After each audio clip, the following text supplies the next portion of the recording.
Bienvenue chez Perspective de médiation, le podcast dédié à la médiation et à la résolution des conflits.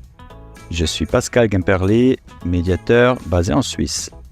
À travers nos émissions, nous contribuons au développement de la médiation et des modes alternatifs de résolution des conflits.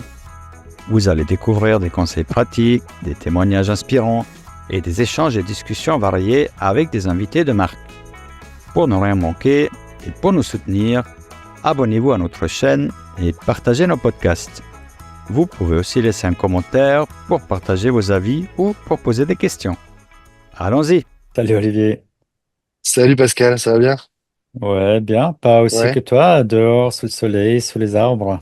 Ouais, c'est un peu une manière de fuir la fournaise de mon bureau, qui, oserais-je le dire, se trouve sous le toit. Et Ah donc ouais. mais en revanche, j'ai la chance de pouvoir me mettre sous un arbre et en bordure d'un petit bois et donc j'ai pas à me plaindre parce que j'ai de l'ombre et un petit peu d'air, donc ça va. Bah, en tout Mais il cas, fait très chaud quand même, hein. Ouais.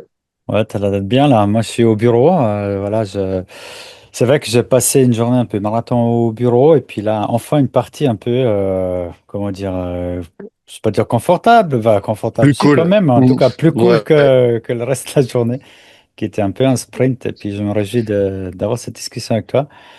Donc Écoute, c'est avec plaisir. on est sur le podcast Perspective de médiation. On a déjà fait avec toi sur l'approche transformative de la médiation. Ouais, ça commence à dater d'ailleurs, hein. Je sais plus quand c'était, mais il y a bien 2 ans ou 3, tu m'avais interrogé sur un bouquin qu'on avait traduit, ouais. Ouais. C'est ça. Ouais, Mm. donc pour les personnes qui nous écoutent, il faut aller voir, c'est passionnant, j'adore, hein. C'est assez particulier, assez contre-intuitif pour les médiateurs traditionnels comme approche, mais super intéressant.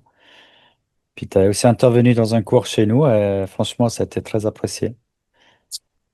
Ouais, d'ailleurs, il y a plusieurs personnes du cours dans lequel je suis intervenu qui sont venues se former davantage chez moi après, hein. Ah, tu vois, Je sais pas si je te l'ai déjà dit, mais tu m'as dit, ouais, j'ai, en 2 mots, ouais. j'ai, voilà, j'ai recruté des nouveaux aficionados de la transformative chez toi, Pascal. Donc, On n'a pas parlé de commission, par contre, ouais, je te remercie. On en parlera hors antenne alors. Super. Non, donc voilà, bah, aujourd'hui, on va certainement aussi parler par moment de l'approche transformative. En tout cas, à la fin, on voulait parler de l'association, donc l'association pour une approche transformative du conflit. Et puis avant, on avait prévu de parler d'autre chose, mais là, on s'est décidé un peu spontané de parler sur l'élargissement un peu de la médiation, parce que c'est une approche d'ailleurs qu'on pourrait questionner, qu'on fera peut-être une autre fois. Mais au-delà de la médiation, il y a d'autres approches pour résoudre, transformer les conflits. Donc, on va parler de ça, de plus l'accompagnement individuel qui peut arriver assez régulièrement si on a une demande de médiation, mais l'une des deux parties ne veut pas. Ben, médiation, il n'y en aura pas dans ce cas-là, mais ça ne nous empêche pas Mhm. d'avoir un accompagnement individuel. Et puis, parler aussi de la diffusion et de la promotion de différents types d'approches de résolution de conflits. Puis c'est là qu'on pourra aussi profiter de t'avoir pour savoir un peu mieux sur l'association qui évolue bien Super. apparemment. Bah écoute, ouais, ça démarre, on est content, là, on est 70 adhérents maintenant. Oui, Et après, c'est pas le nombre qui fait la qualité, hein, mais c'est de la qualité, de la diversité, des gens super motivés pour interagir, discuter autour et puis apprendre ensemble autour de ce modèle d'approche du conflit oui. et de médiation. Ouais, ouais, ouais, ouais. Mm. Je pourrais t'en toucher un mot avec grand plaisir, ouais, parce que on est vraiment dans une phase de se faire connaître et de recruter du monde pour nous aider à faire plein de trucs. Mm. Ouais, super. Ouais, ouais. Oui, donc bah voilà, la médiation est une approche très spécifique, hein, très formalisée, si on veut dire comme ça. Et puis souvent, on n'est pas exactement dans ce cadre-là. Parce que les parties ont peut-être besoin je dirais, de conseils, ce qui ne rentre pas dans la déontologie classique de la médiation, ou bien justement une des deux parties ne veut pas participer, donc l'autre, hein, on fait quoi? On laisse tomber carrément, on peut quand même soutenir l'autre. Donc il y a pas mal de situations qui peuvent amener bah, en fait, à ne pas pouvoir conduire une médiation. Donc, moi, je pratique aussi plus ou moins régulièrement l'accompagnement individuel. Soit c'est prévu comme ça dans le cadre de d'autres dispositifs où les gens qui ont des souffrances au travail viennent vers nous. Ou bien justement des situations, ils viennent avec des questionnements et puis on voit qu'en fait, c'est pas vraiment une médiation, c'est plus un accompagnement de la personne. Donc toi, tu fais ça dans quel cadre? Écoute, moi, je fais ça de plus en plus, là, depuis un certain nombre d'années, dans les mêmes cadres que ceux dans lesquels je fais de la médiation. Mhm. Donc, que ce soit sur le lieu de travail ou dans les familles, qui sont mes deux terrains d'action principaux, on va dire, ben, je fais les mêmes constats que toi, c'est-à-dire que il y a plein de sujets sur lesquels les gens pourraient bénéficier d'un accompagnement, d'un soutien à la transformation du conflit, comme on dit nous, et où on n'arrive pas, où les conditions sont pas réunies pour mettre en place une médiation, pour plein de raisons. Je vais pas forcément détailler là, mais du coup, ça permet de se dire, bah, d'une part pour les bénéficiaires, que ce soit des particuliers ou des gens qui font partie d'une organisation, l'organisation elle-même, bah, c'est plein d'occasions de faire quand même évoluer la situation Mm. qui serait loupée si on faisait pas un accompagnement individuel.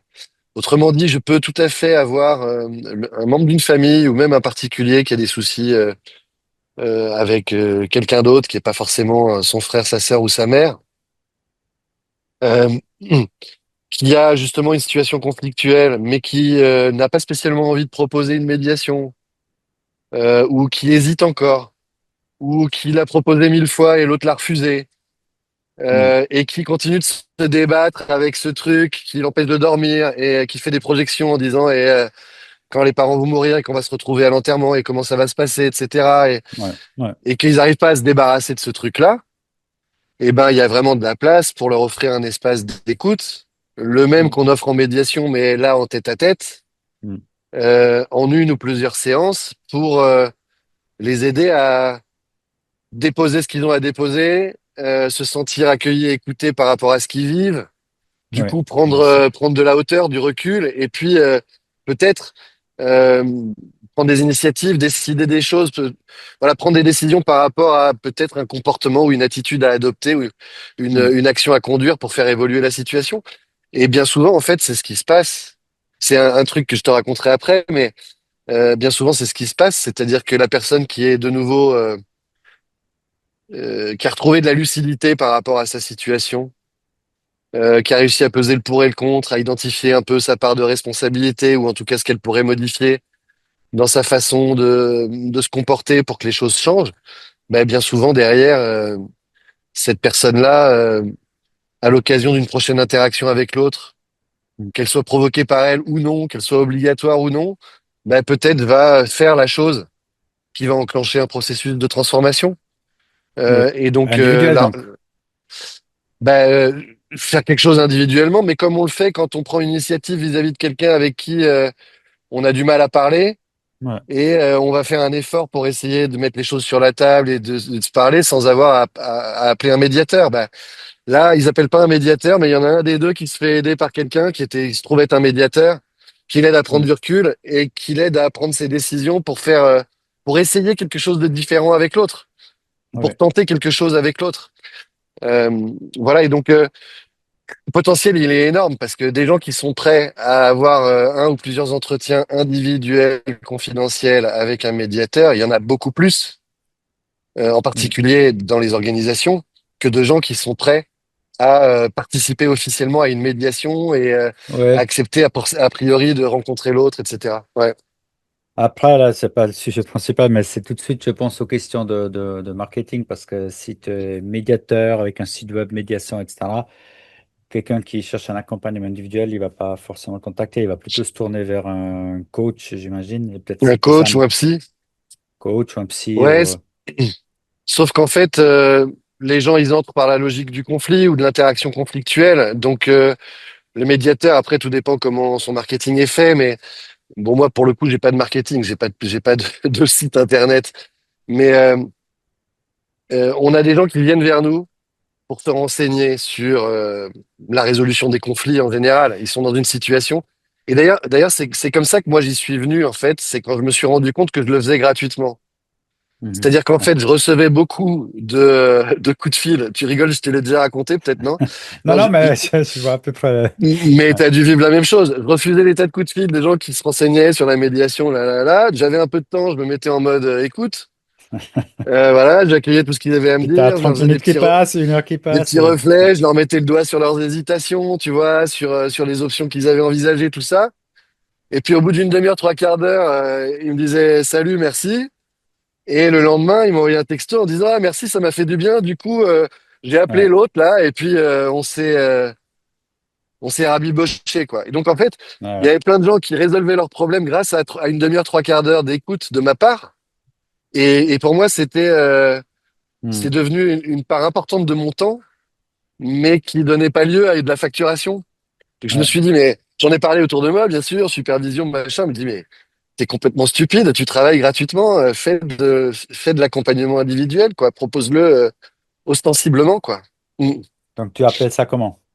Ça a un nom, le service? Alors, écoute, en plus, si tu veux, moi, tu sais, je suis vachement à coquiner à l'international, avec les autres gens qui font de la transformative. Donc, il y a la dénomination anglophone. Et les anglophones, ils s'embêtent pas, ils appellent ça conflict coaching, donc coaching de Hmm. conflit. Hmm. Mais moi qui ai transposé, qui fait des formations en français là-dessus, je m'aperçois que mon audience, les gens que je forme, qui sont des médiateurs de tout type, familiaux ou autres, ils sont pas très à l'aise avec ce mode coaching et on les comprend, qui est Ah un ouais. mot fourre-tout, encore plus que le mot médiation. Et donc, le truc auquel on aboutit, où ça converge, la plupart des gens qui se forment à ça et qui reconnaissent développer cette activité, on parle, nous, d'entretien de soutien à la transformation du conflit. Euh, Hmm. voilà, après, il y a des nuances, tu vois, entretien de prise de recul par rapport à une situation conflictuelle. Alors, c'est pas hyper marketé, tu vois, mais Non, ça. tu pourrais les appeler entretien Kairos si tu veux, Pascal. J'ai entendu dire que c'était un nom qui te faisait envie parce que c'est à des entretiens où peut-être il se passe quelque chose Ah, c'est un dans scoop l'avant et ça dans sera pour plus l'après, comme tard, le tu scoop. disais. Ouais, Ouais. ouais, excuse-moi, Ouais. Donc, tout va bien, tout va mais je bien. sais que c'est un mot qui te parle. Ouais. Je t'ai, Oui, je t'ai non, non, privé d'un c'est. scoop, excuse-moi. Non, non, je Ouais, crois que vas-y, c'est le vas-y. moment venu. Mais oui, par rapport, moi, je pense que conflict coaching, ça, c'est tout à fait. Bon, moi, j'aime bien comme terme, hein, c'est clair. Moi, j'aime bien les choses qui sont Ouais, simples et claires. Mais en fait, la question, c'est plus sur la méthode où je me dis, est-ce que le ou la médiateur, médiatrice, c'est vraiment la bonne personne? Dans le sens de la posture, parce qu'en tant que médiateur, on pense aux deux, on est multipartie, et puis en coaching, ou même si on appelle ça accompagnement individuel, on est avec une seule personne. ouais, Donc, ouais. comment en fait faire harmoniser les deux? Écoute, pour Parce que nous, en même si tu es, transformatif, pardon, juste, juste, ouais. juste pour terminer la Je t'en prie, réflexion, donc vas-y, vas-y. même si tu es en accompagnement individuel avec une personne, je pense qu'on peut vite être biaisé, hein, si c'est le bon terme, mais pour dire qu'il faut aussi penser à l'autre, mais l'autre, quels sont les besoins de l'autre, etc. Et puis on quitte l'individu en faisant Ouais. un peu de systémique, alors que c'est l'individu qui a. Parce que ça, c'est la différence avec le coaching. Avec le coaching, la personne, elle vient, elle sait ce qu'elle veut, moi je veux ça. Elle te donne l'objectif et puis on va vers son objectif. Je dis entre guillemets, Alors, peu importe les autres. nous, en transformative, hein, que ce soit en médiation ou en accompagnement individuel, on attache une grande importance à la co-construction du cadre, déjà. Donc, ça veut dire que on clarifie avec notre client ce qu'il vient chercher, ce que nous, on est capable de lui offrir, et on se met d'accord si oui ou non ça convient et on peut y aller. Et donc, parmi ces choses du cadre, il y a effectivement la posture de l'intervenant, du praticien, j'allais dire du médiateur, parce que pour moi, il reste médiateur dans cet exercice-là. Il y a ce qui peut se permettre et ce qui peut pas se permettre, etc. Et donc, nous, on a, de la même manière que pour la médiation, un discours très clair sur la façon dont on voit cet accompagnement. C'est Mhm. un processus de réflexion qui leur appartient, dans lequel nous, on vient les soutenir en les écoutant, en leur renvoyant à voir des choses, c'est ce qu'on appelle le reflet, des choses qu'ils expriment et qui nous semblent importantes pour elles, en mettant le doigt sur parfois c'est ce qu'on appelle le résumé, c'est le même outil qu'en médiation, des hésitations, des contradictions internes, mais aussi des différences entre elle et l'autre personne dont elle parle. Mhm. Donc c'est là qu'intervient la logique de la systémie, c'est-à-dire que on peut les suivre dans le fait d'évoquer une autre personne et les différences qu'elle a et les problèmes qu'elle a avec cette autre personne, de la même manière qu'on le fait en médiation, tu Mhm. vois, juste en lui redonnant à voir ce qu'elle exprime de sa relation avec cette autre personne, de ce qu'elle ressent quand elle pense à elle ou quand elle en parle, etc. Mais de la même manière qu'en médiation, on dit on ne va pas forcer la reconnaissance, ce qui serait, ce qui voudrait dire, vous vous rendez compte maintenant que c'était pas son intention ou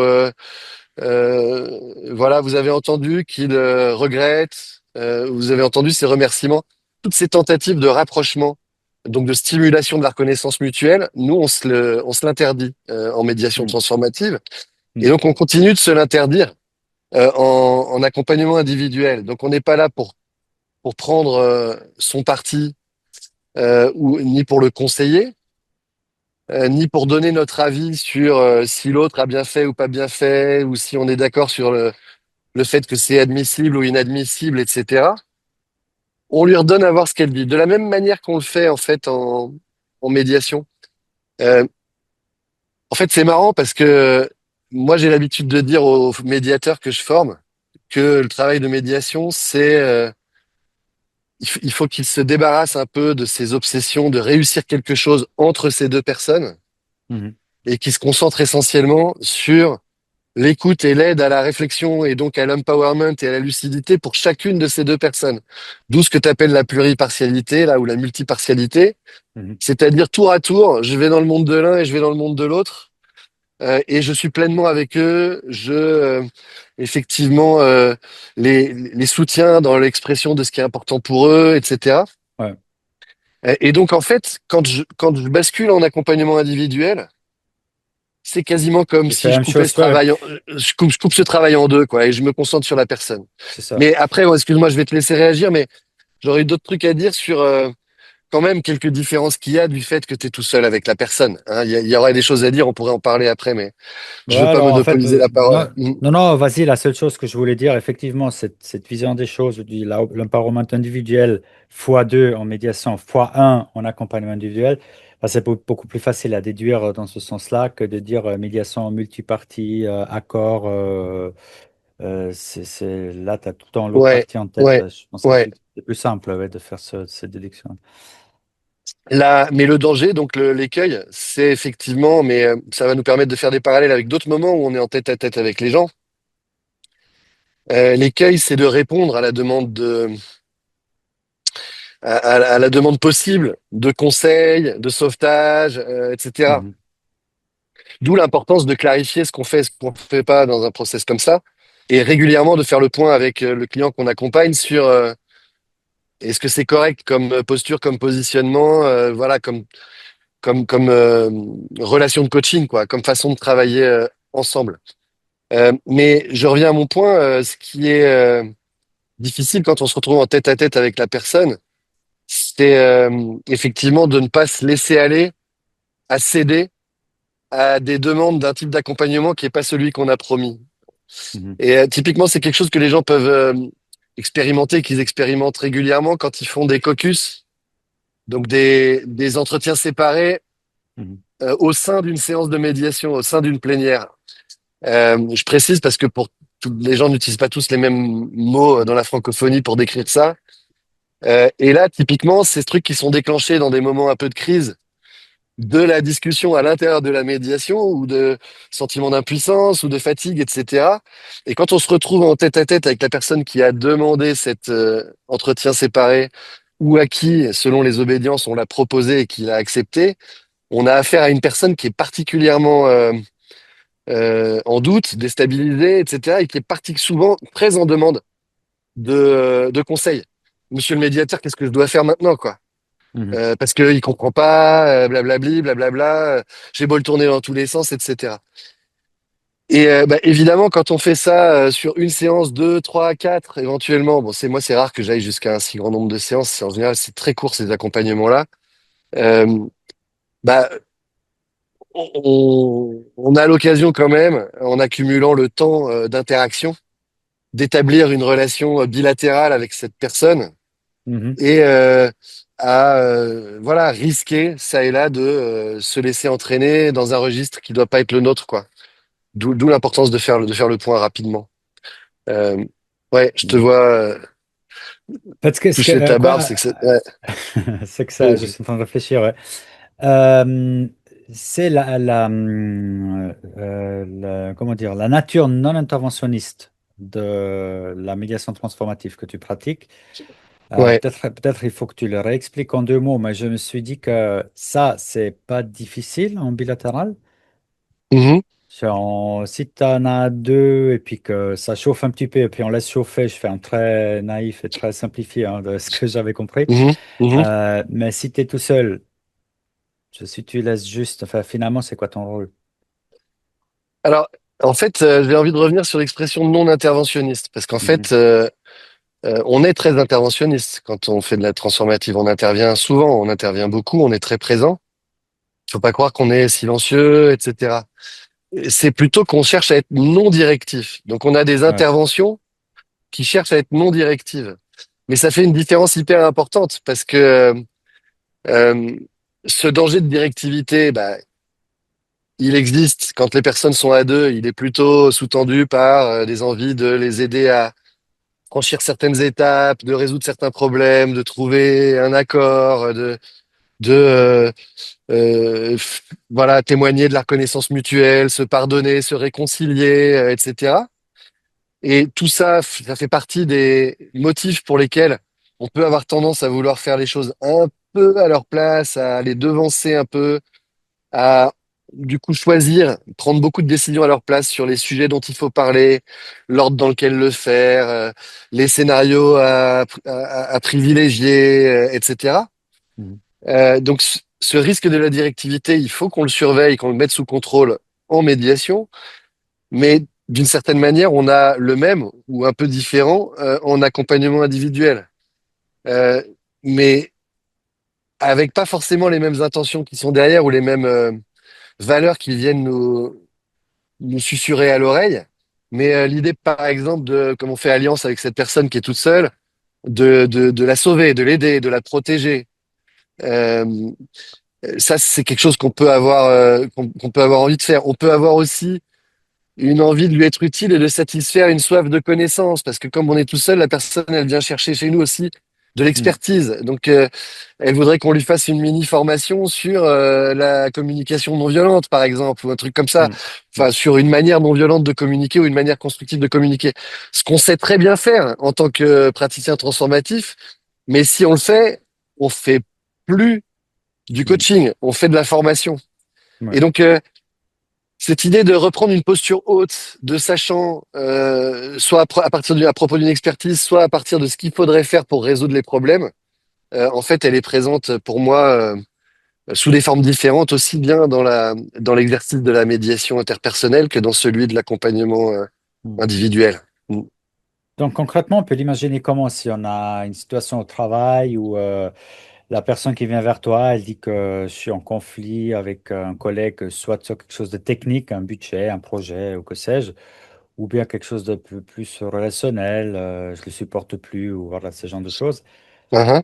Et il vient, il dépose ça, et puis, Ouais, ben, c'est ça qu'on va lui proposer, c'est de lui dire, écoutez, le, ce processus-là, c'est un processus qui vous permet de pas être tout seul dans hmm, vos efforts de réflexion sur le sujet qui vous préoccupe.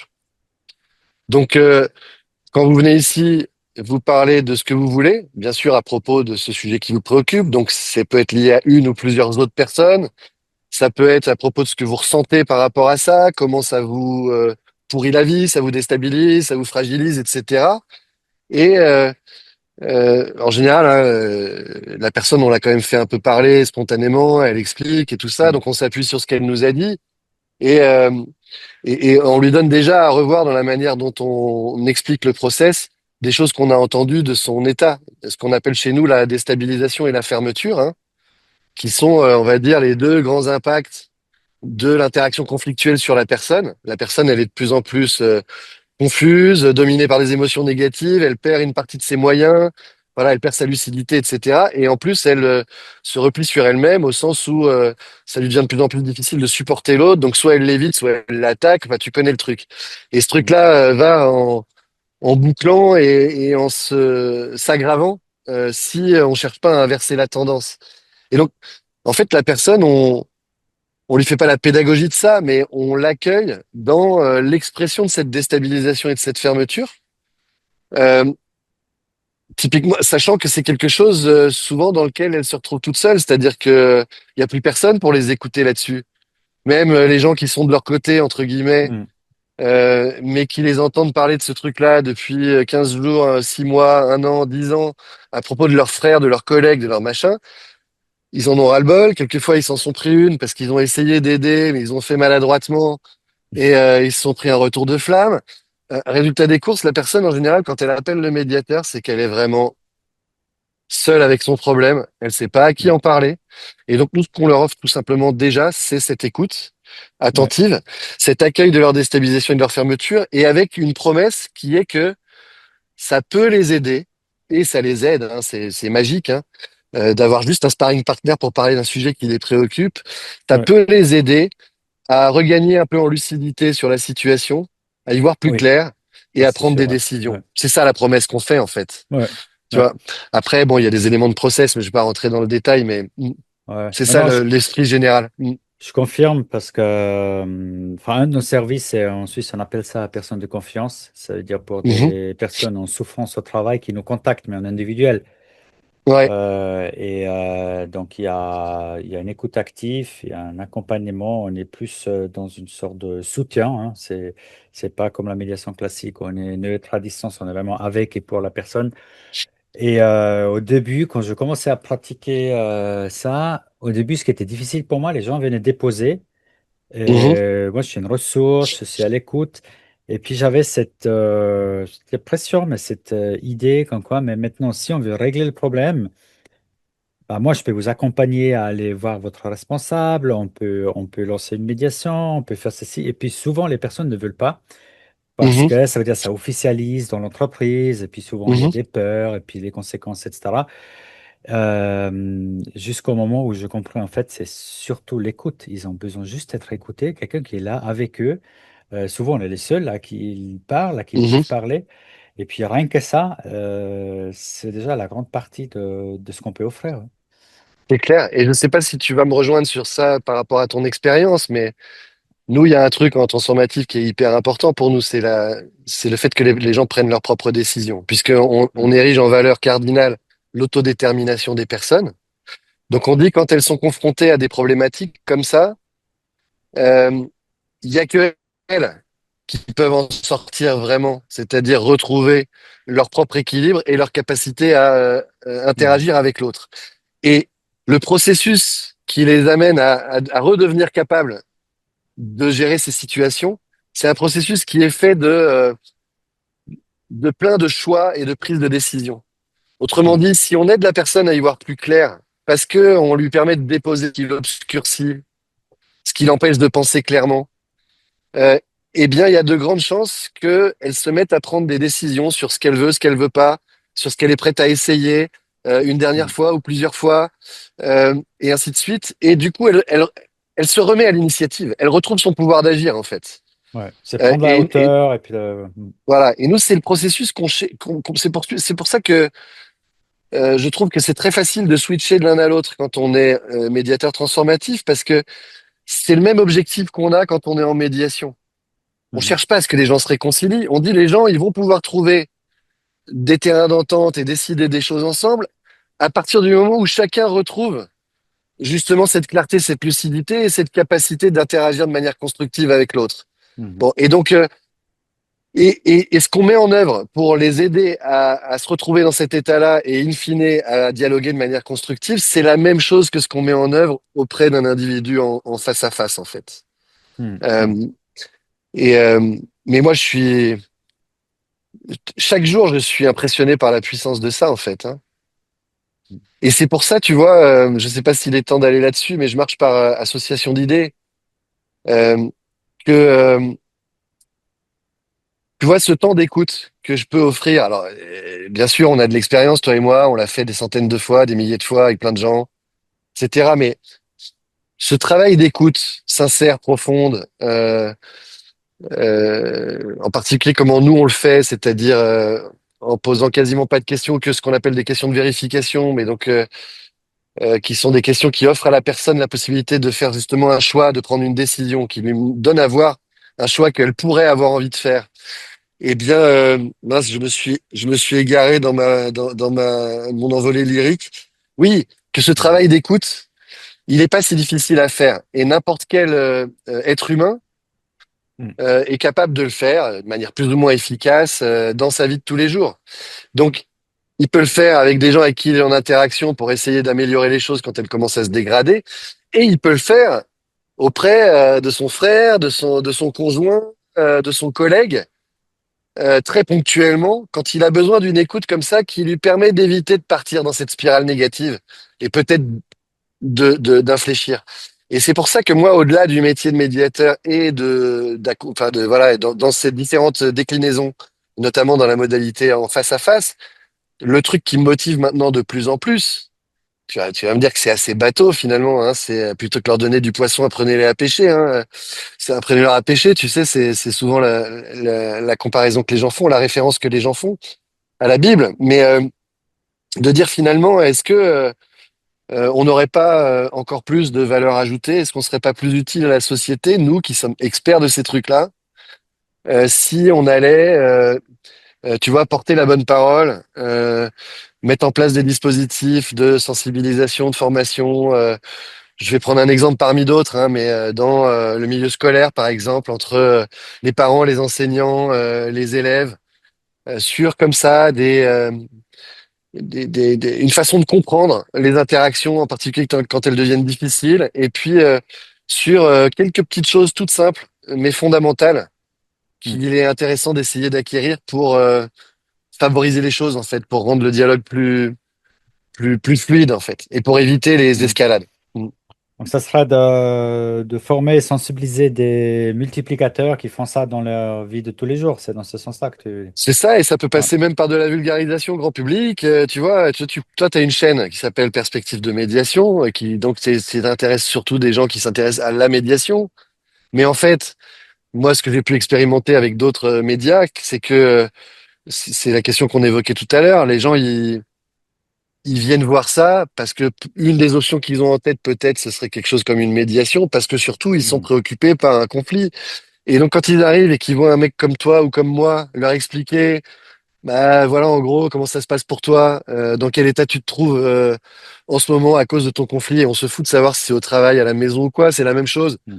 Mm. T'es perdu, t'es tout seul, soit tu fuis, soit t'attaques, t'as plein de symptômes, t'en as marre, t'as honte de toi, tu veux que ça change, voilà. Mm. Mm. Euh, et que ensuite, éventuellement, il a accès à d'autres ressources qui lui permettent de réfléchir à ça, et puis peut-être qu'après, bah, ce mec-là, il est manager dans une entreprise ou il est prof dans une école. Et peut-être que ça va infuser, peut-être qu'il va t'appeler, toi ou moi, pour venir faire une petite sensibilisation localement, peut-être pour imaginer un dispositif. Mm. Euh, Tu vois, et c'est cette idée-là de dire ce savoir, ce savoir-faire, ce savoir-être très simple et en même temps très fondamental que nous, on a en tant qu'intervenants dans le domaine du conflit, il est partageable avec tout le monde, Mm. de toute catégorie sociale, de tous âges, etc. Ouais. C'est ça l'objectif de l'AATC, de l'association. Et écoute, c'est l'une des ambitions, on va dire. Tu sais, tu peux raisonner par cercle concentrique, c'est-à-dire qu'une association comme ça, euh, au début, elle se crée. Par exemple, les 12 fondateurs, c'est tous des gens qui font ou qui ont fait de la médiation, en particulier transformative, Mhm. qui sont regroupés, etc. Là-dedans, il y a des médiateurs certifiés, il y a des formateurs, etc. On a créé l'association. Le premier cercle qui vient, c'est des gens qui ont été formés à l'approche transformative, donc notamment à des techniques de médiation. Alors, ce ne sont pas que des médiateurs, il y a aussi des thérapeutes, il y a des coachs, il y a des managers, il y a des gens des ressources humaines, il y a des profs, il y a des gens qui justement sont déjà dans cette logique d'avoir une approche qui leur parle du point de vue d'un questionnement sur la directivité quand tu accompagnes des gens, sur le respect de leur libre arbitre, etc. Donc ça réunit un collectif déjà qui est bien plus large que les médiateurs et qu'on pourrait appeler les praticiens ou sympathisants de pratique ou j'en sais rien, tu vois. C'est-à-dire des personnes qui mettent en œuvre ou essayent de mettre en œuvre au quotidien dans leur propre activité, qui n'est pas forcément de la médiation, des attitudes et des manières de communiquer qui Mhm. sont favorables à l'échange constructif, en fait, à la coopération. Mhm. Mhm. Et puis, bah, du coup, par extension, nouveau cercle concentrique, tu peux aller chercher des gens que ça intéresse, soit pour des raisons intellectuelles, parce qu'ils sont chercheurs, parce qu'ils sont spécialistes du fonctionnement humain, parce qu'ils sont philosophes, parce qu'ils sont sociologues, etc. Euh, et puis, dernier cercle, c'est le cercle extrêmement large que je te décrivais précédemment, qui est de dire, bah, dans cette association peuvent faire partie, mais peuvent être aussi bénéficiaires un public, des publics beaucoup plus larges à qui les gens de l'association pourraient venir parler sous une forme ou sous une autre, ou que les gens de l'association peuvent venir aider sous une forme ou sous une autre, que ce soit dans le cadre de leur activité professionnelle ou que ce soit dans le cadre d'un projet particulier, tu vois, ponctuel. Ouais. Et donc l'association, je crois qu'on l'a pas encore dit, c'est Association pour une approche transformative du conflit, donc AATC. Et exactement, AATC. Et en fait, c'est la transformation d'un mouvement qui était, enfin d'un mouvement, c'est un grand mot de dire mouvement, d'un voilà d'un mouvement ouais qu'on avait appelé le réseau francophone pour une approche transformative du conflit. C'est en fait un relais de l'institut international qui a été créé par les fondateurs de l'approche il y a une trentaine d'années, qui s'appelle l'ISCT, Mhm. Institute for the Study of Conflict Transformation. Et nous, Donc on était, si tu veux, une entité qui n'avait pas d'existence légale et juridique, de francophones animés par l'envie de faire connaître l'approche. mhm. Et puis, on a travaillé plusieurs années comme ça, même plus de 10 ans. Et on s'est rendu compte à un moment donné que ça restait un petit truc entre copains et que c'était dommage, qu'on avait envie de faire plein de trucs et que pour ça, ce serait important de se donner une existence formelle, en fait. Mhm. Voilà, c'est pour Mhm. ça qu'on a créé l'association en début d'année. Mm. Puis les fondateurs, je ne vais pas dire de bêtises, maintenant c'est Bush and Folger, hein, c'est ça le. Les fondateurs, c'est Baruch Bush et Joe Folger, ouais, qui sont Ouais, deux Américains et qui ont écrit leur bouquin fondateur qui s'appelait Promise of Mediation, donc la promesse de la médiation, en 94, je crois, tu vois, donc il y a un peu plus de 30 ans. ouais, ouais, Voilà, et Baruch Bush, qui était encore très actif au niveau de l'Institut, malheureusement nous a quittés il y a 3, 4 mois, au mois de ouais, février j'ai vu ça, dernier. ouais, ouais, ouais. Voilà. Mais il y a toute une équipe internationale en fait dont je fais partie autour de qui s'était développée dans cet institut, voilà, qui aujourd'hui est présidée par une Tchèque après avoir été présidée par une Néerlandaise et dans lequel il y a des Américains, des Canadiens, des Allemands, Mhm. enfin un Allemand, un Slovène, un Italien. Bref, Ouais. voilà, il y a du monde. Et je Je me suis un vois. peu égaré du coup. Ouais, et du coup voilà, et l'association maintenant francophone devient vraiment le relais encore plus officiel et qui existe légalement et qui donc peut, tu vois, siéger dans des instances, qui peut organiser des trucs, qui peut avoir des dépenses d'argent, qui peut, tu vois, parce qu'il faut payer pour les sites et les machins, les abonnements à ceci, cela. Ouais. Euh, et donc maintenant, on peut faire ça. On peut encaisser de l'argent, bien sûr, sous forme d'adhésion et on peut en dépenser pour faire des trucs, quoi. Mhm. Mm. Et donc vous faites des sensibilisations, des formations, des articles, de la promotion, quoi. Bah écoute, on est en train de se mettre en ordre de bataille pour prendre la mesure de ce qu'ont envie de faire les membres. Parce que l'idée, c'est de dire, si tu veux, moi déjà, je passe un temps fou sur ce réseau depuis de nombreuses années. Et là, depuis que j'ai créé l'association, c'est devenu du grand n'importe quoi. Ah, Parce qu'en fait, il y a plein de choses à faire déjà de base pour nourrir la petite mhm. communauté qui se constitue en adhérents, tu vois. Et donc, là, ce qu'on fait pour l'instant, c'est qu'on poursuit l'effort sur des choses qui bénéficient aux adhérents eux-mêmes. Donc, des webinaires qui sont pour le coup ouverts à un public plus large, mais aussi des entraînements libres pour que les gens puissent pratiquer sans que ça leur coûte de sous, voilà, et entre eux, des séances de questions à un formateur agréé, des cafés thématiques pour discuter entre eux, etc. Et donc, en parallèle de ça, sur les 70 adhérents là qu'on a au jour d'aujourd'hui, c'est pas une bonne expression, à ce jour, euh, on en a une trentaine qui ont participé là à des réunions pour identifier des actions qu'ils auraient envie de conduire, des choses à faire. Et des choses à faire, il peut y en avoir en direction de plein de monde. Nos confrères de la profession qui connaissent pas la transformative, les organismes de formation, les associations, les institutions. Euh, donc pas que nous, les praticiens en médiation ou en coaching transformatif, peut-être aussi les autres praticiens qui font d'autres disciplines et que ça intéresse. Mhm. Et puis on peut avoir envie de communiquer, d'organiser des trucs et des interactions avec des chercheurs, des intellectuels, etc. Et aussi de déclencher des projets comme par exemple, j'ai évoqué tout à l'heure, de médiation par les pairs dans une école, par exemple. Tu vois, ce genre de truc. Ouais. Mm. Depuis tout à l'heure, quand tu parlais de c'est la médiation par les pairs dans les écoles, euh, la question est un peu bête à la fois, mais à la fois te nous Il n'y amène a pas de à une question nouvelle bête, vas-y, perspective. vas-y. Non, mais dans le sens, en fait, c'est quoi au risque un peu de devenir un peu philosophique, mais pourquoi il y a besoin de ça? C'est quoi la vision de l'humain, des fondateurs ou du mouvement? Ce qu'on pourrait aussi se dire, bah, les humains, en fait, ils devraient pouvoir faire ça tout seuls. Pourquoi il y a besoin de les soutenir? Normalement, la paix, le bon échange, c'est dans l'intérêt de tout Ouais, le monde. Enfin, ouais. tu vois où je vais en venir? Ouais, bah, mais c'est vachement intéressant. C'est pas du tout une question bête. Ce qui est intéressant, c'est que ça nous ramène au fondement de l'approche transformative, qui est vraiment une vision, on va dire. Alors, les auteurs, ils disent vision relationnelle du monde. Mhm. Moi, j'aime bien rajouter humaniste parce que ça nous parle à nous, Européens, quand on dit ça. C'est-à-dire une conception de l'être humain comme étant à la fois singulier, autonome et social.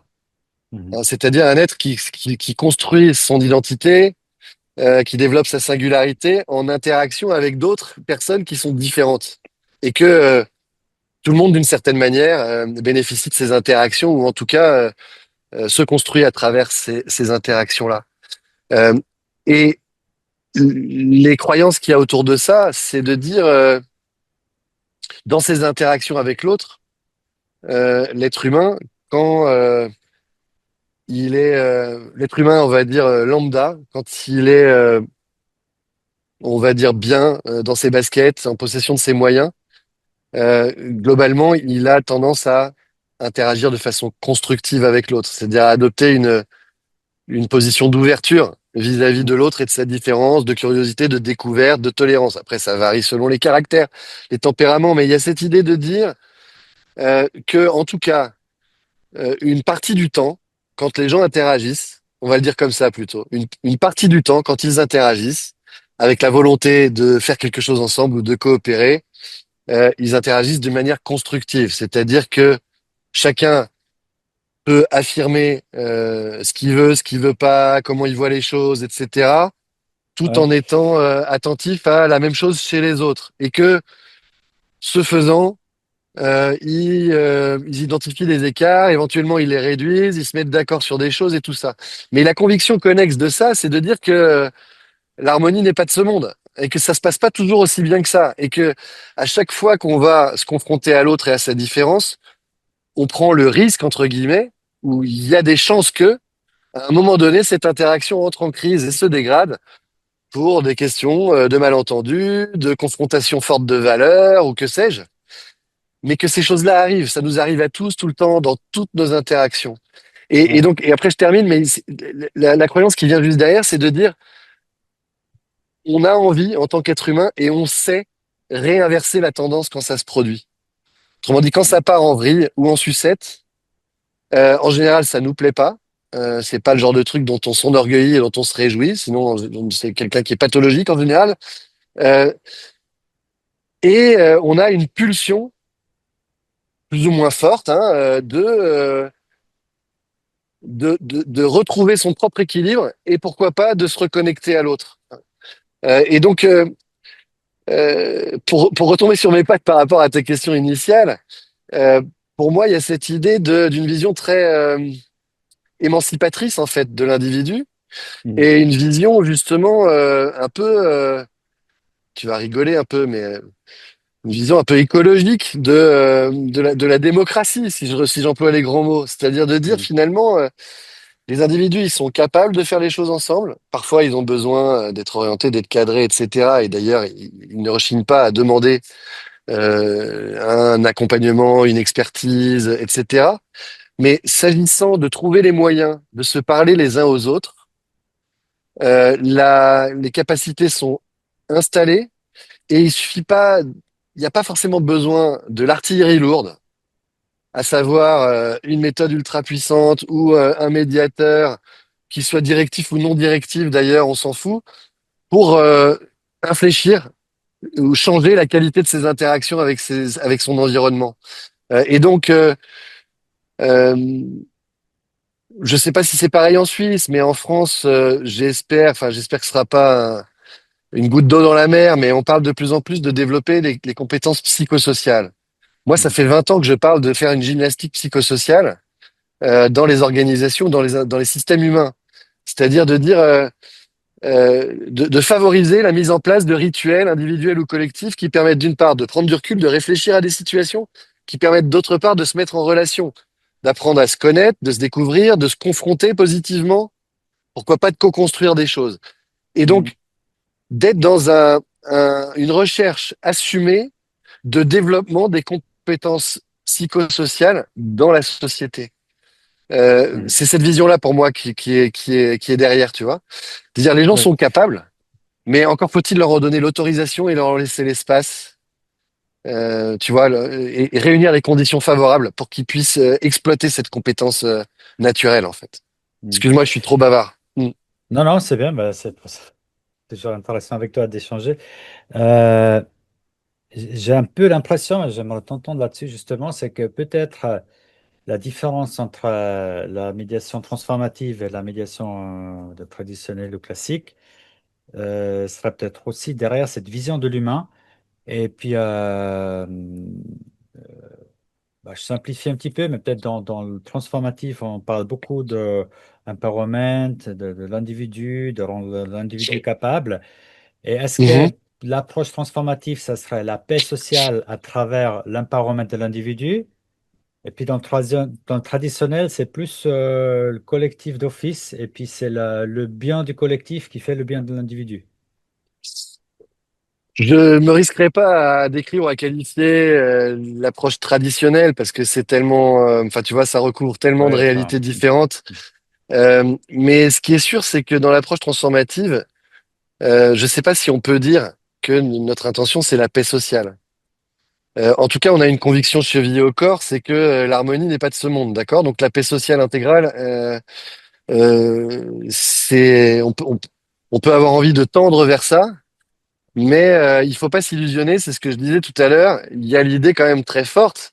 C'est pour ça on ne rechigne pas à aller plonger dedans. L'idée très forte que quand les gens se confrontent, ils confrontent leurs différences. À certains moments, il Mhm. y a des étincelles. À certains moments, il y a des malentendus. À certains moments, ça fabrique de la déstabilisation et de la fermeture mutuelle. Et que cette chose-là est normale, elle est même nécessaire. Parce que si ça n'arrivait pas, ça voudrait dire que tout le monde est pareil, tout le monde est d'accord, ou tout le monde fait semblant d'être pareil ou d'être d'accord. Et ça s'appelle Mhm. la dictature, hein, ou du totalitarisme, ou que sais-je encore.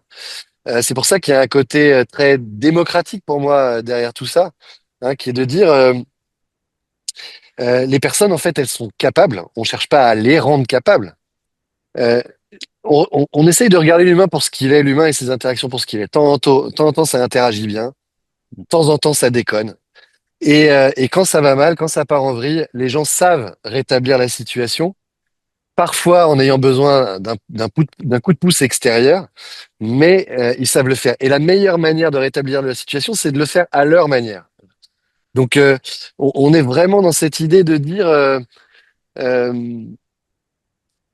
enfin, tu vois, il s'agit pas de promouvoir une structure ou des principes forts sur ce qu'il faudrait faire pour maximiser le taux de bien-être et de bien-être individuel et de paix sociale.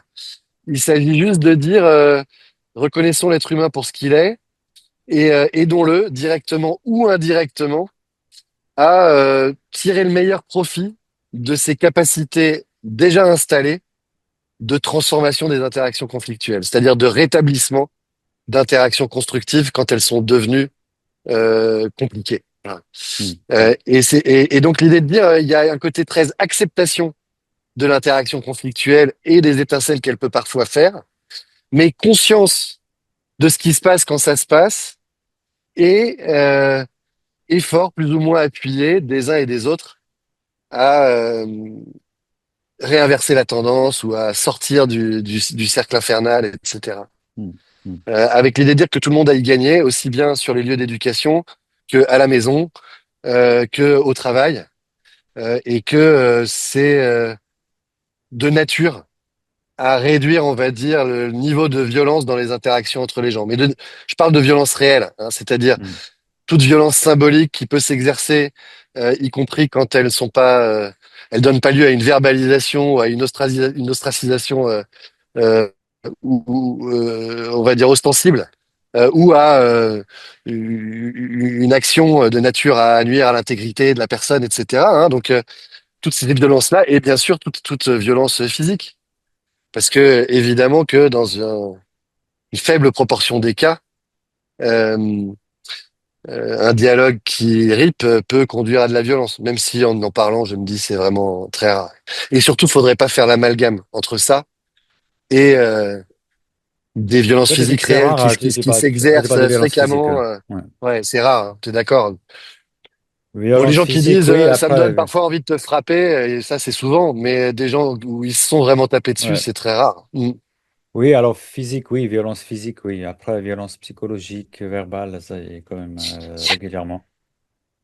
Ouais, Euh, ouais, et puis, bah, c'est très subjectif. Hein. Est-ce que je souffre d'une sorte de violence psychique, une sorte de harcèlement ou pas? C'est très individuel.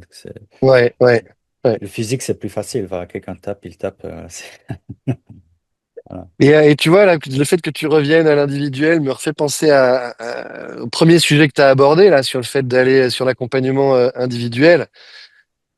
Moi, quand j'essaie de sensibiliser des organisations à, euh, à ce que j'appelle le conflit dans leurs équipes, en fait, il y a un des trucs que j'ai l'habitude de dire qui est de dire le conflit chez vous, c'est bien plus souvent une personne seule qui souffre en silence que des éclats de voix ou des bagarres, quoi.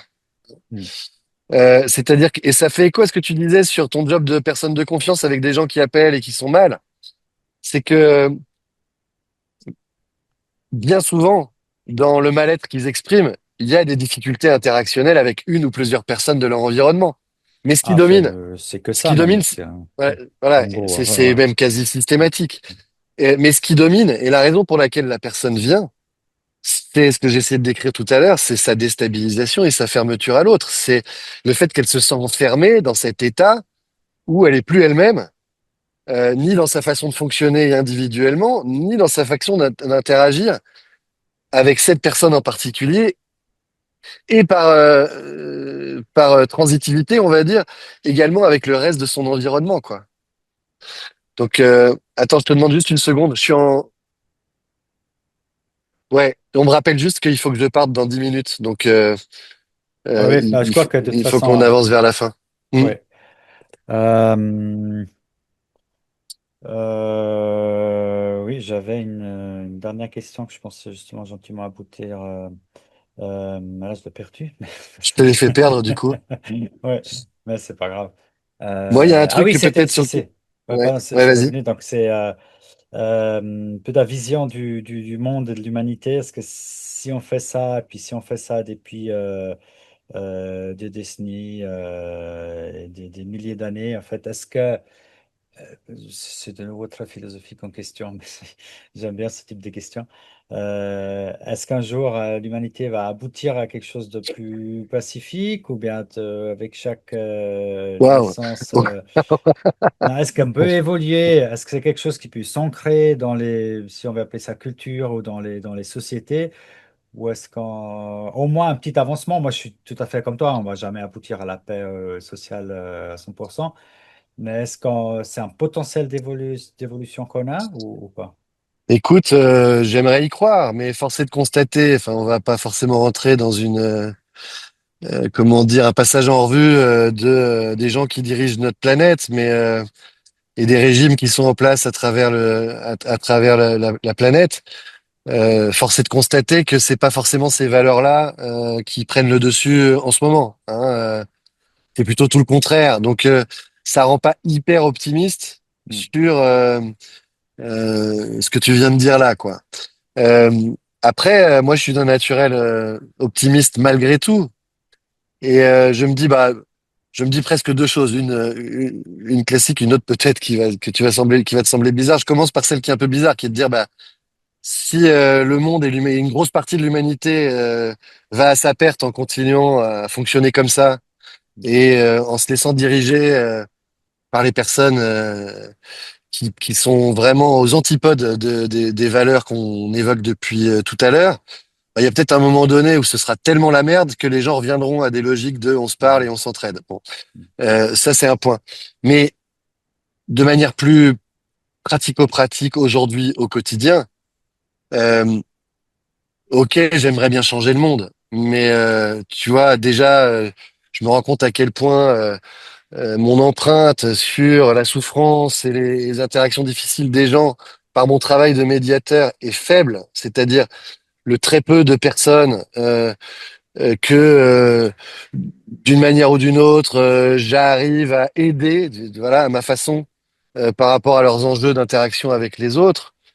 Euh, Même en élargissant cette mission, entre guillemets, ou en tout cas cet impact, en faisant de l'accompagnement individuel et pourquoi pas tout ce qu'on a dit tout à l'heure, c'est-à-dire de la sensibilisation, de la vulgarisation, du transfert de compétences, euh, mon ambition de faire bouger les lignes, elle reste tout à fait modeste, mais c'est aussi pour ça qu'on crée l'association.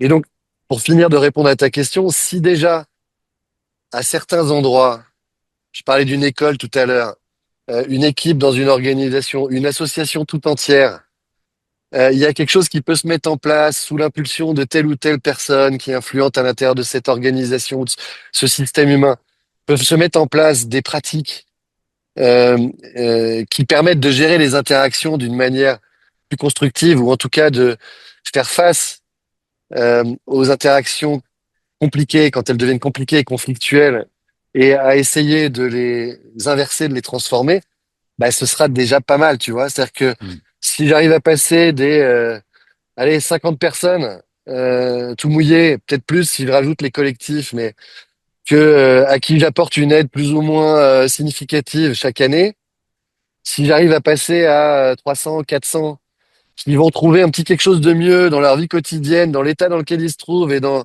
la qualité d'interaction avec l'autre, bah, je serais déjà ultra content, tu vois. Voilà, c'est Ça un me donne, peu, ça me donne un beau mot de la fin parce que si toi tu amènes ça vers 300 et chacun de ces 300 il amène ça vers 300 autres et ainsi de suite, en 2 ans on aura la paix dans le monde. c'est ça l'idée, c'est ça l'idée. Donc, ok pour la paix dans le monde, mais commençons déjà par les coins du monde qu'on peut toucher, quoi. Voilà, donc, Ça, tout à fait. et donc c'est vraiment d'être comme ça. Baruch Bush, dont tu parlais tout à l'heure, ça me fait du coup l'occasion de lui rendre hommage. Je me souviens, peu de temps avant son décès, il y avait eu un congrès international à Brno, la deuxième ville de République tchèque. Donc on était nombreux, voilà, à être rassemblés de l'Institut et de ses relais à l'international.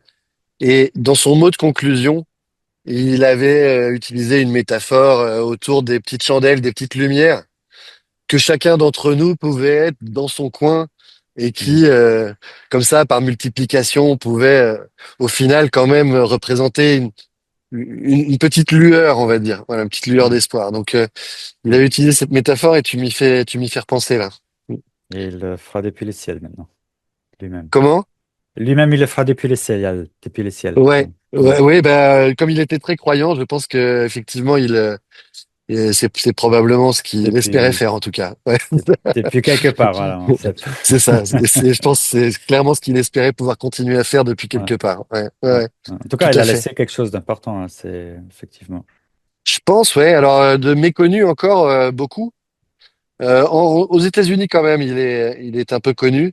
Ouais. Mais ce qu'ils ont laissé, lui et Folger, c'est pour ça que moi je suis engagé dans la promotion de ce truc-là depuis longtemps. C'est que je pense que ça va, même s'ils n'ont pas forcément inventé grand-chose, que ça a été plutôt un assemblage de choses qui préexistaient, ils, ils ont quand même trouvé le moyen de fournir un ensemble qui est cohérent, qui est extrêmement simple et qui est très puissant, aussi bien pour l'individu dans sa vie de tous les jours que pour le praticien qui accompagne les personnes en conflit. Moi, je suis convaincu. Ouais, que ça prendra le temps que ça prendra, mais il va y avoir de plus en plus de centaines, de milliers de gens qui vont s'intéresser à cette approche parce qu'encore une fois, elle est très écologique, elle aide dans la vie de tous les jours et en plus, elle peut s'accommoder, elle peut venir, tu vois, se surajouter, donner une teinte de non-directivité à d'autres pratiques dans plein ouais. d'autres domaines. Voilà. Donc, c'est pas obligé Et non plus de devenir une espèce d'ayatollah de la médiation hmm. transformative, quoi. Mm. Ouais, puis je trouve super important, tu dis assembler certaines parties, mais assembler sous une nouvelle forme, donc donner forme à quelque chose qui devient ensuite tangible, je crois que Ouais, c'est à pas sous-estimer. ouais. Je suis désolé, Bien, Pascal, faut vraiment oui. que j'y aille parce que je vais mettre quelqu'un en retard sinon. Ah non, Ce ça ne qui veut serait pas. bien, c'est qu'on se refasse un rendez-vous parce que la discussion qu'on a eue m'a refait penser à l'article. Tu sais que j'ai Oui, écrit il y a pas longtemps, dont je t'avais oui, parlé, on et que manquera si pas. on se trouve un moment pour, parce que c'est un article que j'ai fait qui est un peu provoque, qui est là pour déclencher de la discussion, Et comme j'aime bien mais la je suis un peu provoque, frustré. Je suis un peu frustré parce qu'il y a, visiblement, il y a personne qui l'a lu ou qui a osé me faire des commentaires, mais personne vient me chercher sur ce que je raconte dedans. Et pourtant, j'ai tout lieu de penser qu'il y a certaines choses que je mets dans cet article qui sont de nature à gratouiller certaines personnes. Donc, ah, tu pourrais faire ce rôle un peu de celui qui agite le je poil à viendrai te gratter. chercher, ouais, avec Ouais, plaisir. n'hésite pas. Ouais. Bon, on se redonne rendez-vous On alors. fixe une date et Ouais, on fera ça. ça marche. Merci Olivier. Merci à Ciao. toi. Ouais, À très salut, bientôt. salut Pascal. À très Ciao, ciao. bientôt. Ciao. Merci. Merci.